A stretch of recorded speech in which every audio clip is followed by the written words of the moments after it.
Alright guys, let's get straight into it. Here's a super straightforward 3DS review.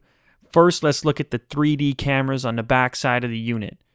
As you see, you can just snap a quick picture. I can't portray the 3D to you because you do not have 3D vision unless you've got one of these. But suffice to say, the results are cool, unlike anything I've really seen before because I haven't really had any 3D devices before. The next is Nintendo 3DS Sound. And this application allows you to sequence samples either of your voice or sounds around you and turn them into songs, I guess. Now, I'm not sure how many people are going to use this. It's probably not the reason you buy the device, but it's there nonetheless, so I thought I'd give you a quick look at it. The next thing is the Mii Maker, and if you are familiar with Nintendo Wii, then you've probably seen Mii's before, and you've probably made a Mii before, and this is basically your Nintendo version of yourself. You just input a picture and it gets you started on the right track to creating a digital version of you. The next thing is Street Pass Mii Plaza, and this is something that you can leave on in your pocket and opt into, and then if you bump into other people along the road or in the subway that also have theirs activated, you will immediately exchange identities, at least virtual identities, and you can find out a little bit about one another and eventually network if that's what you want to do. So that's a cool feature. Next, we've got the AR games, augmented reality games. I'm going to get to those in a bit. Here's Face Raiders, which is included on everybody's 3DS. It's a game where you can input your face and go around shooting it. It's tough to display without having another cameraman because the augmented reality forces you to move around in circles. Next, we've got a little stats counter, which tracks what you've played and on which days and which records you've set, etc. Here is Download Play. It's for people to play multiplayer against one another if they have the same game. And System Settings, of course, is pretty boring, so I'm not going to go into there. I've actually got Super Street Fighter inserted, so let's go ahead and take a quick look at that. As you can see, the graphics are pretty dope. Big improvement over the previous generation. Let's see if I can kick some ass here. I'm not sure.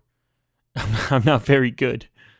But as you can see, you've got your lower screen, which is dedicated to some of your super moves, I guess you could call them, or special moves.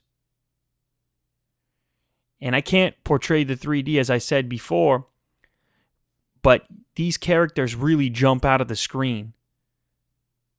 And the depth of field is something I've never seen before in another video game or another platform or anything like that. Now, people have asked, does the 3D give me a headache? And the truth is, not really. I mean, I guess if I play for a really long period of time, it does. But then again, so does playing on a tiny screen on any handheld. So I'm not sure that it's the 3D so much as just playing extended periods. Otherwise, I can handle it. You can adjust the amount. And I found the sweet spot for me is just a little bit up, not all the way activated. Now, I'm not sure why that is. I don't think it's a matter of more or less 3D in total. I think it's just your eyes and how far apart they are, possibly. That's just a guess. But anyway, I was good enough to win there, so that's a plus. The next thing I want to show you are the augmented reality games. These have gotten a lot of press, a lot of coverage.